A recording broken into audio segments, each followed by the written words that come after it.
Trauma 2. Una producción más de Trino Clínica de Adicciones. Conducido por Enrique Solórzano, psicólogo en adicciones. Ana Luz Solórzano, consejera en adicciones. E Italia Solórzano, perrito de apoyo emocional. Todas las opiniones vertidas en este programa son responsabilidad de quien las emite. Trauma 2. El grito de las enfermedades renales. Quinta parte. Entonces, cuando empiezo a ir a la terapia con la tanatóloga, pues empiezo a enfrentar esa realidad de que él no está, de que él no iba a volver. Ir a vaciar el departamento, no, no mames, fue la cosa más horrible del mundo. Y aparte porque me encabroné, porque ese día su hermana llevó a su esposo, que nada tenía que hacer ese cabrón ahí, que yo no sé por qué lo llevaron. Se supone que lo íbamos a hacer entre la hermana, la mamá y yo. Y llevaron a este güey. Y este güey ya queriendo hacer negocio con las cosas, ¿no? No, no, no lo tires, porque eso lo podemos vender. Y yo así, chinga tu madre, no, no lo vas a vender, me lo voy a quedar yo. Y así sea basura, me la voy a quedar yo, ¿no?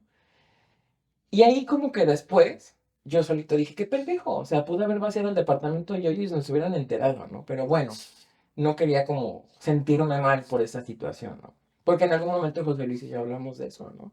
Fíjate que era tanto mi miedo que en algún momento de la relación lo hablamos, oye, y el día que yo muera. Porque ¿sabes qué aparte pasaba? Siempre que hablábamos de la muerte, yo sentía que yo era el que lo preparaba a él para cuando yo me fuera a morir. Porque yo sentía que era más probable que me muriera yo. Yo cada rato llegaba al hospital, yo cada rato me ponía mal, ¿no? Tengo una enfermedad crónica Y todavía eras muy inestable. y todavía era muy inestable. Entonces yo siempre pensé que pues yo me iba a morir. Y siempre que hablábamos de eso y yo le decía, es que cuando yo me muera, bla, bla, bla, bla, bla. Y él siempre me decía, Enrique, así de, no pienses en eso no va a pasar. Eso no va a pasar. Yo no sé si en el fondo él sentía que él se iba a morir primo, a morir primo. No lo sé. No, no, no lo sé.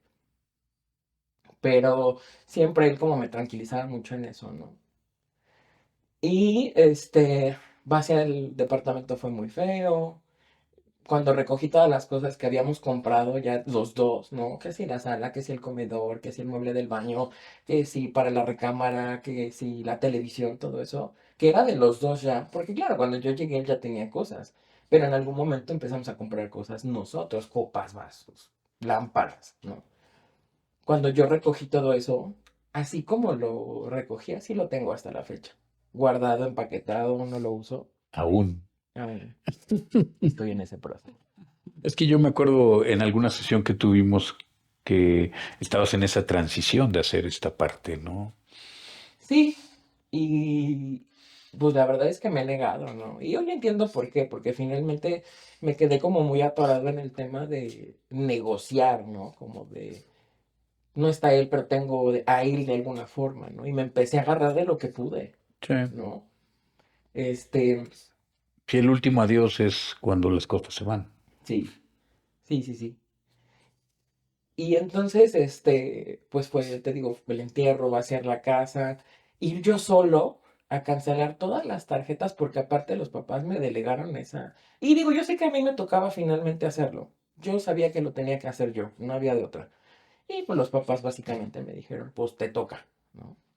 Pues está bien, ni me pesa ni nada. Pero sí fue bien doloroso no tener que ir al banco, porque aparte fui al banco donde él trabajaba, donde yo lo conocí.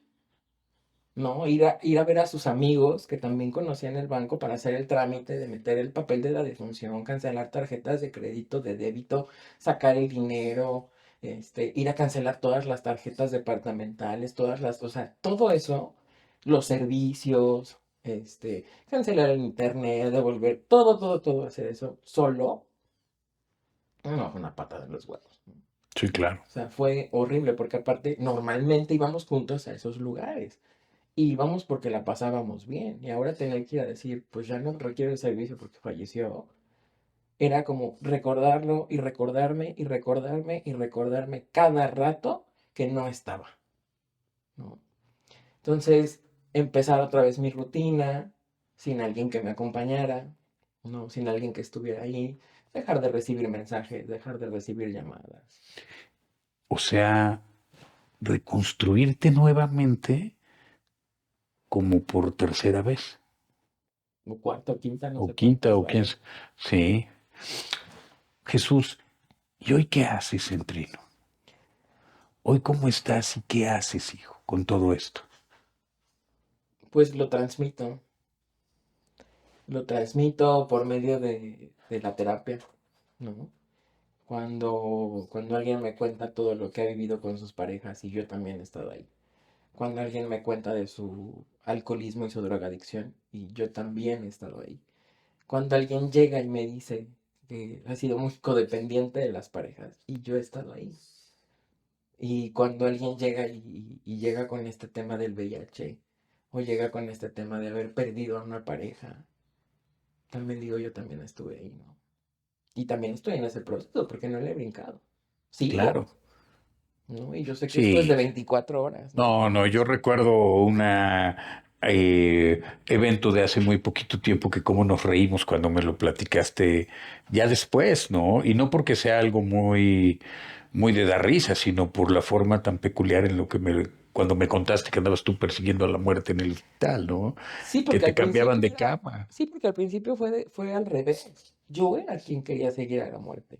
Sí, claro, Cuando la tanatóloga me dijo y me hizo hacer como claro. por ahí una técnica, ¿no? De decir que yo ya no le debía mi fidelidad a nadie y decir que yo me quedaba en la vida y que tenía que tomar la vida así como viniera y que yo me quedaba en la vida y que no iba a seguir a la muerte, lo dije, pero no lo sentí. Sí, claro. Yo sí quería seguir a la muerte Sí. No, yo creo que la estaba siguiendo. y estaba haciendo muchas cosas por morirme. Sí, Te lo conté un día, ¿no? Que terminamos la junta y que me fui y que tú estuve a punto de aventarme en un pinche tronco, en un árbol, sí, pero que no lo hice porque sabía que tú venías atrás. sí, sí me acuerdo de esa ocasión. Y, y cosas así que creo que me han llevado como a ese punto, ¿no? O sea, hasta el punto en el que cuando me enfermé, que yo no sabía de qué, que estaba ya muy bajo de hemoglobina y que aún así andaba haciendo mis cosas como si nada. El Necio. día que vomité sangre, ¿no? Vomité sangre, como 2 o 3 litros de sangre, y mi mamá, vámonos al hospital, y yo le decía, no, Mañana tengo que ir a no, ver a ya, mis tengo que ir a pacientes. trabajar, mis pacientes, no, no.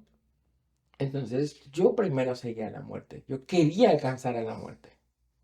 Sí. Es más, creo que lo necesitaba. Yo lo sentía como una necesidad, porque ya Ujú. no tenía sentido para mí, ¿no? Porque todo eso que había construido ya se había ido a la mierda tantas veces que esta última fue como la confirmación de que ya no tiene sentido.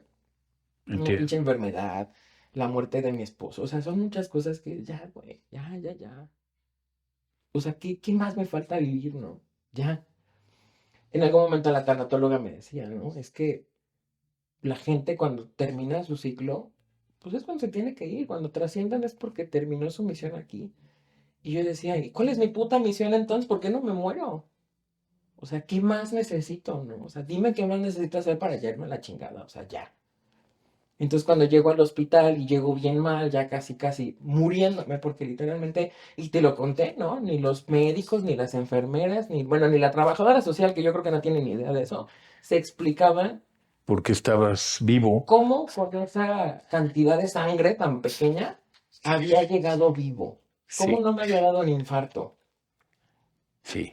Entonces, cuando empiezan a hacerme todos los estudios, me empiezan a transfundir, me mandan a hacer endoscopía, me mandan a hacer todo ese desmadre. Ahí fue cuando te dije, la muerte me persiguió, porque primero en un cuarto y luego me cambiaban porque llegaba un paciente, moría en la madrugada. Y me cambiaban a otro cuarto y ese paciente se moría Se al moría. poco Ay, no. rato. Y luego me ponen enfrente de otro y se murió también, Sí, me acuerdo. ¿no?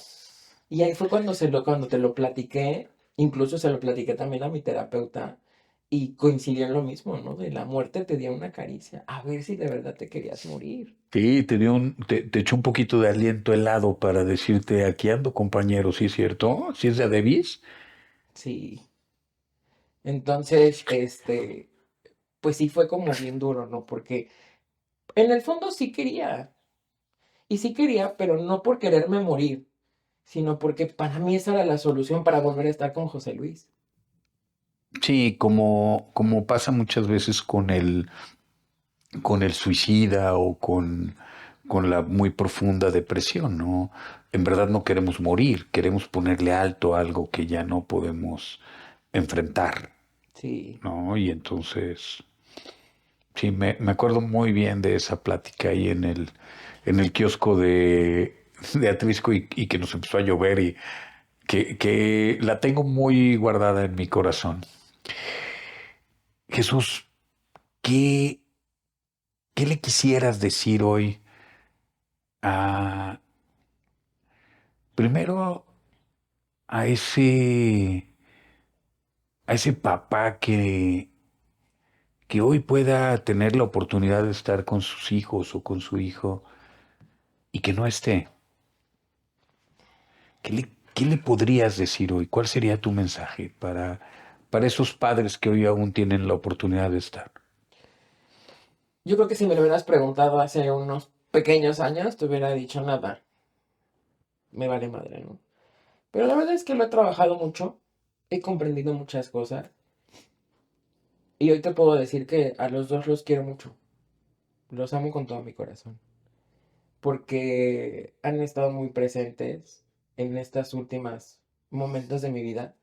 Me acuerdo que incluso mi papá, aunque no sabía bien que yo estaba con José Luis, lo intuía por mis fotos y todo, ¿no? Pero no lo sabía a ciencia cierta. Y tuvo el tino de mandarme mensaje el día que yo lo interné. Y me dijo, ¿cómo estás? Y le dije, muy mal. Y por primera vez mi papá me dijo, lo sé, hijo, pero aquí estoy para lo que necesites.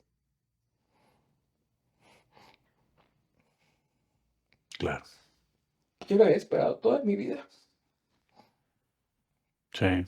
Y cuando supo que él había fallecido, me mandó un mensaje y me dijo que ahí estaba y que le dolía también mucho que una persona tan importante para mí ya no estuviera. Y no sabes cómo lo atesoro. Claro. Y eso me ha acercado mucho a mi papá. Últimamente hemos tenido una relación muy bonita, ¿no? Y te estoy hablando de 2 años y piquito que falleció José Luis para acá. Sí, claro. Hemos tenido una relación muy bonita, estaba muy pendiente de mí, conoce dónde vivo, ¿no? Que ni cuando estaba en Puebla conocía dónde estaba ni en Sí. dónde andaba.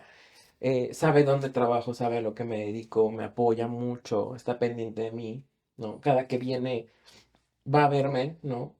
Y mi mamá, digo, aunque sigue lejos, pero mi mamá todo el tiempo está escribiéndome qué hago, qué no hago, cómo estoy, me hace videollamada. Es cuando estuve en el hospital, híjole, ¿no? Todo el tiempo, a la gente que estuvo conmigo, ahorita en Navidad les mando regalos a todos en agradecimiento. Entonces, pues ahí están mis papás, ¿no? Hoy entiendo muchas de sus circunstancias porque entiendo muchas cosas de sus vidas que me han contado y que yo he entendido por qué pasó como tenía que pasar, ¿no? Digo, eran muy jóvenes, muy inexpertos, muchas condiciones que no eran favorecedoras, ¿no? Lo típico en una pareja que pues puede pasar, no se entendieron. Bueno, pues ellos también son humanos y cometieron sus errores, ¿no? Como todos los hemos cometido, Claro.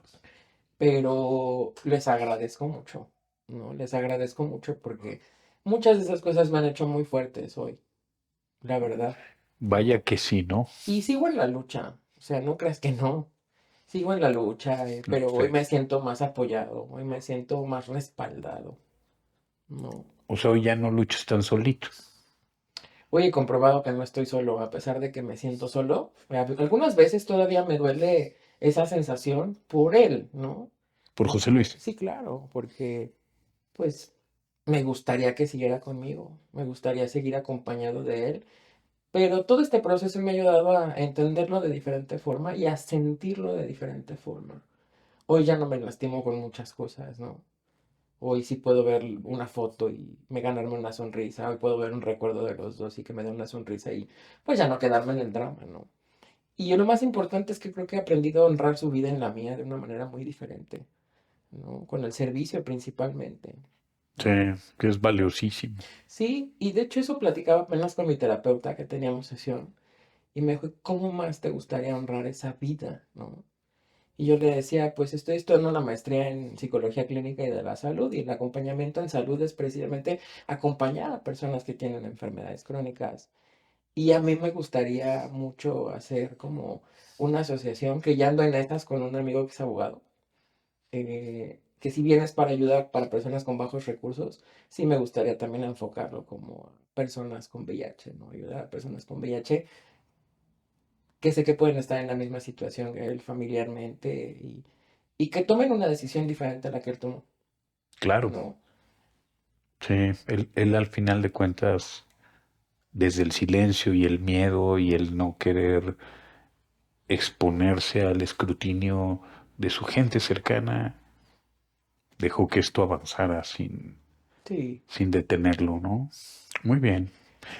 Jesús, ¿qué le dirías a los chavos que hoy estén forjando su primer churro, que hoy están diciendo, "Ah, pues es mota, no pasa nada", o que andan pensando que con el alcohol van a cubrir los vacíos? ¿Qué le dirías hoy a todos esa chaviza, ¿no? Que no se engañen, porque no es cierto. Y yo creo que en el fondo lo sabemos, pero no, no levantamos la mano para pedir ayuda. No. Fíjate, a pesar de que yo estaba estudiando psicología, me costó mucho trabajo reconocer que lo necesitaba. Sí, claro. Porque cuando empiezas a drogarte y a consumir este tipo de cosas, pues claro que te parece divertido, si no, no lo harías.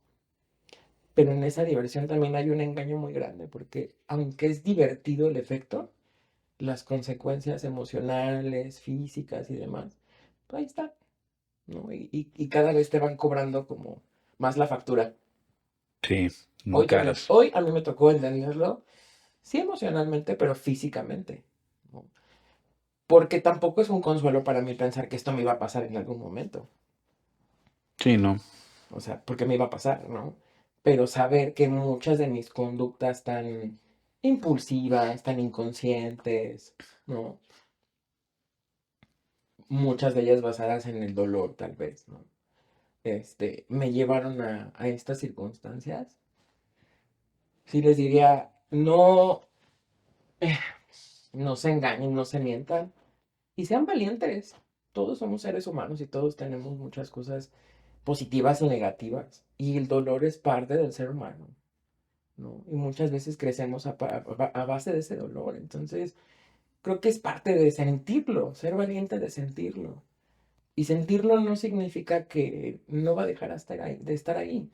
Sentirlo significa que nosotros vamos a crecernos ante el dolor y que ese dolor en algún momento va a ser muy pequeño para quienes somos. Y eso es lo que yo he entendido, por ejemplo, en la terapia con respecto al tema de José Luis y de mi adicción, ¿no? No se trata de desaparecer ese tema, se trata de engrandecerme a mí para que eso deje de lastimarme. Fíjate que también ser valiente no solo habla del valor de ser aguerrido, habla del otro valor, valiente, reconocer que tienes un valor, que sí vales, que sí eres, que sí estás, que sí importas, que siempre le importaste a tu papá aún desde su vacío y su incapacidad para hacerlo ver, ¿no? También ahí hay es parte del ser valiente, habla de ese valor y hoy yo puedo reconocer ampliamente que eres muy valiente, que tienes mucho valor. Am, hemos compartido el tener muchos pacientes desde que te conozco. He vivido tu crecimiento eh, emocional, espiritual, profesional, terapéutico. Yo me acuerdo que en algún punto nuestra amiga en común me decía, es que me desespero, ¿no? Y yo le decía, déjalo que lo intente. Entonces me decía, "No, es que le está faltando valor, le está faltando". Y yo le decía, déjalo que lo intente. Y hoy me encanta poderte decir a ti cuando preparas a otro terapeuta, déjalo que lo intente, ¿no? Mm, me queda muy claro ese valor, Jesús, que algún día el niño dijo, no lo tengo, y que hoy el día el adulto dice, lo tengo, aunque él luche y arañe por él todos los días. Me encanta ver esa parte de ti. Eh, ¿Qué le dirías, Jesús, a la persona que hoy vive con una enfermedad renal? Uy, Que hoy le están dando un diagnóstico, que hoy le están diciendo todo cambia. ¿Qué le dirías? mm, creo que lo principal es decirles que la vida no se termina ahí, que por más difícil que parezca, necesitan encontrar algo para resignificar su vida y que necesitan darse cuenta que sí va a haber muchos cambios, pero que esos cambios también pueden ser para bien. Fíjate que eso es algo que yo le agradezco a José Luis, ¿no? Ahorita que hablabas tú de tener un valor, cuando yo llegué con él, cuando yo llegué a tener una relación con él, todavía tenía muchas dudas sobre mí, muchas. Y cuando yo a él lo veía emocionado de ver lo que le contaba, cuando él me decía, te admiro, cuando él me decía, no sabes lo que siento de ver cómo disfrutas tu trabajo, cuando él empezó a hacerme ver esas cosas de mí que yo no veía, ahí fue cuando empecé a darme cuenta de ese valor. Y es algo que pues se lo agradezco, ¿no? Porque incluso en la enfermedad me hizo darme cuenta que tenía mucho valor, ¿no? Porque al principio, él sí fue sincero y muy honesto desde el principio y sí me dijo de su condición, el VIH. Y yo no, yo tenía mucho miedo que eso fuera un tema de rechazo. Aún no reconocías tu valor, hijo. No, y no lo decía. Y cuando se lo confesé a él con todo el miedo del mundo y vi que para él no fue ningún problema, ¿no? Ni siquiera dormir en el mismo cuarto, sabiendo que yo estaba haciendo un tratamiento, etcétera. Eso me fue dando ese valor. Entonces, eso le diría a las personas que están recibiendo un diagnóstico. Un diagnóstico no es una sentencia de muerte. No, No lo es. es, es un manual diferente de vida. Un manual Y con... aún en esa vida se pueden disfrutar muchas cosas. Yo las disfruto. Sí, lo sé. Después de tanto dolor, Sí. las disfruto. Y hoy estoy como en esa reconstrucción, ¿sabes? Ya. Hoy que después de mucho tiempo negado a no, no necesito terapia, ¿no? Hoy que otra Es vez que estoy como necio. Eso como que no ha cambiado mucho. Lo de la necedad sigue. lo de la necedad, sí, sí, sí. Pero fíjate que en algún momento me acuerdo que Isabel le dijo a un paciente en la clínica, le dijo, ¿te quieres sentir, muy perra? Le dijo, siéntete muy perra para defender tu sobriedad y defender tu vida. Y no sabes cómo eso, a pesar de que se lo dijo al paciente, a mí me llegó. Claro. Y hoy yo también digo, pues sí, ¿no? Si me siento tan chingón, pues tengo que ser chingón para seguir defendiendo mi vida, mi sobriedad, hacer el servicio y no dejar que esto me detenga, ¿no? Y precisamente el otro día el terapeuta me preguntaba, ¿no? ¿Qué cosas reconozco de José Luis en mí que le agradezco? Muchas cosas que hoy le dan mucho sentido a mi vida, ¿no? Y que creo que es eso, o sea, a pesar del diagnóstico, sigues siendo importante, sigues siendo valiente, sigues teniendo un valor, Claro. ¿no? Solo es una condición de vida diferente, que no te hace ni mejor ni peor persona. Solamente tienes que acostumbrarte a hacerlo diferente. O sea, pero pues tengo esas capacidades, ¿no? O sea, yo tenía mucho miedo de no terminar la carrera, como te conté hace rato, Sí, mucho claro. miedo.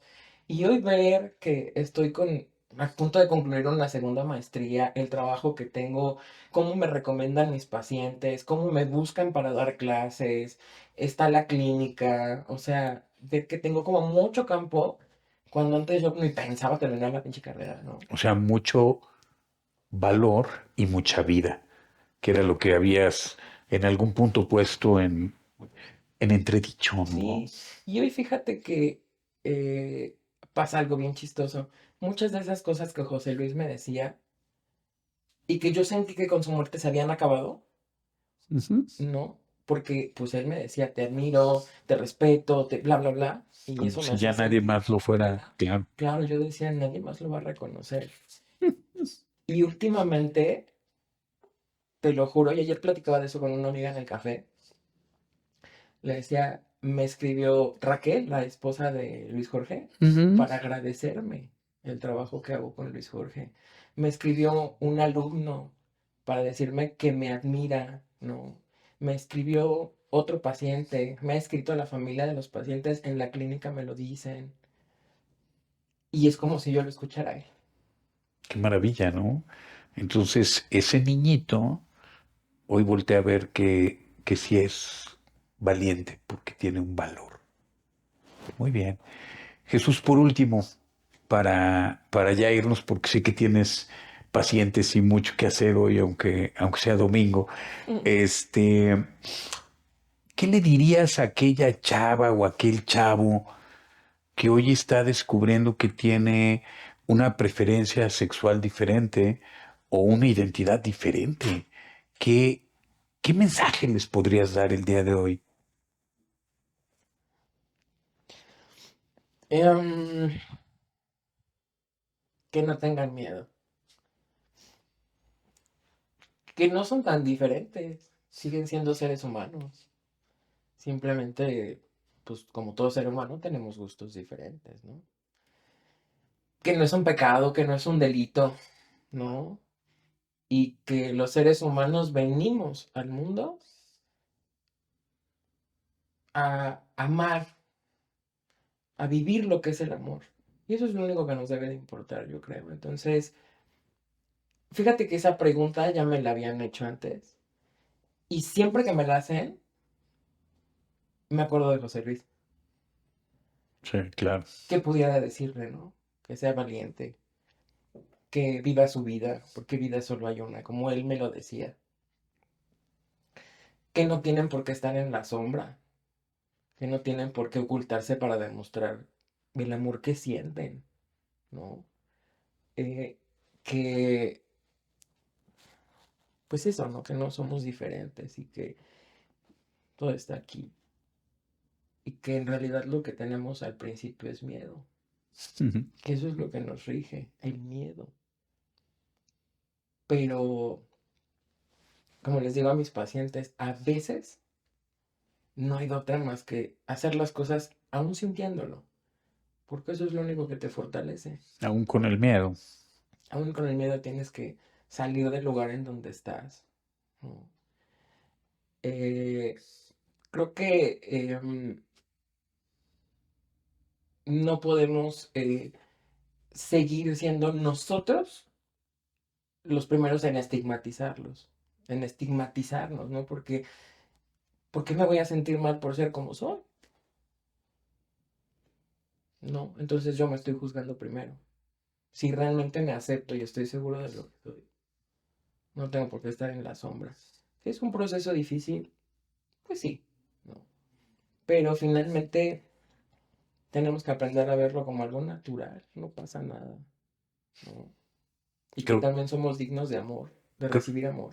creo que ya me arrepentí de que fuera la última pregunta porque acabas de decir hace un momento algo. Ya ves que los psicoanalistas escuchamos cosas que no dicen, ¿no? Y, a ver, Jesús, ¿qué le dirías al papá y a la mamá de ese chavo o de esa chava? Me está cayendo el 20 que se me estaba yendo eso. ¿Qué le dirías al papá y a la mamá de ese chavo, de esa chava que hoy está intentando o, o que hoy está saliendo del closet o que hoy está queriendo salir del closet o que está arañando las paredes, las puertas del closet para salirse? ¿Qué les dirías?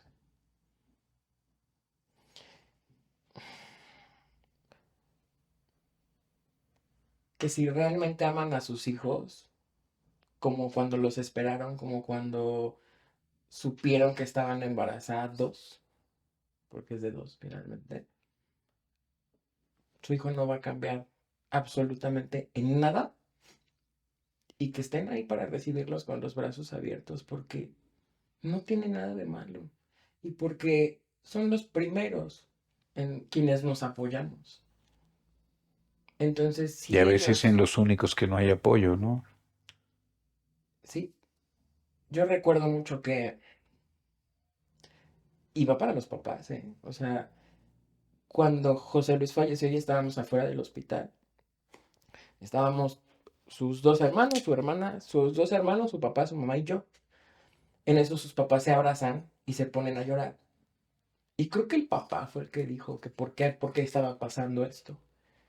Y la hermana muy enojada volteó y les dijo, todo esto se hubiera evitado si ustedes desde hace tiempo hubieran aceptado que tenían un hijo homosexual. Entonces, eviten que sus hijos vayan a lugares que no deben, que caigan en conductas que no tienen por qué caer, Por no tener valor. por no sentirse lo suficientemente valorados, por quienes son, por sentir culpa. No, yo creo que eso es algo que les diría porque yo lo viví con José Luis. José Luis siempre pagó su culpa muy caro y era algo que a mí me dolía mucho, porque la no aceptación de sus papás tan evidente siempre lo llevó a estar ahí incondicionalmente para lo que ellos necesitaran, con tal de que en algún momento lo aceptaran. Y es muy doloroso ver eso. Entonces no hagan que sus hijos hagan de todo para que ustedes los acepten. Solo acéptenlos y ya. O Sí. sea, eviten que sus hijos vayan a buscar ese amor donde no lo hay. Porque no lo hay. Porque no es amor. Yo también lo viví y me confundí muchas veces que fue amor. Te lo acabo de contar. Muy bien.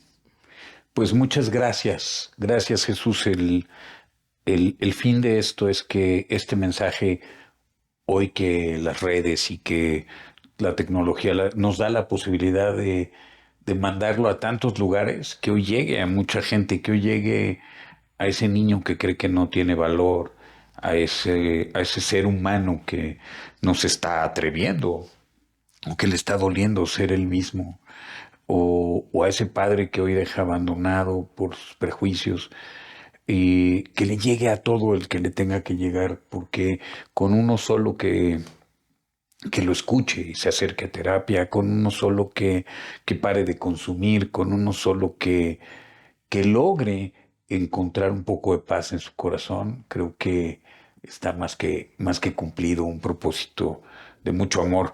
Te agradezco mucho, No, al contrario, mucho, gracias. mucho. Te veo el martes en la clínica para nuestra junta kilométrica de revisión de pacientes.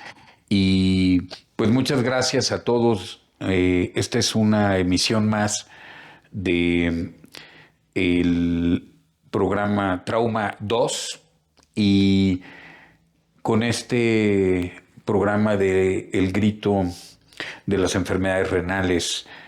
Nos vemos próximamente en una siguiente emisión. Hasta luego.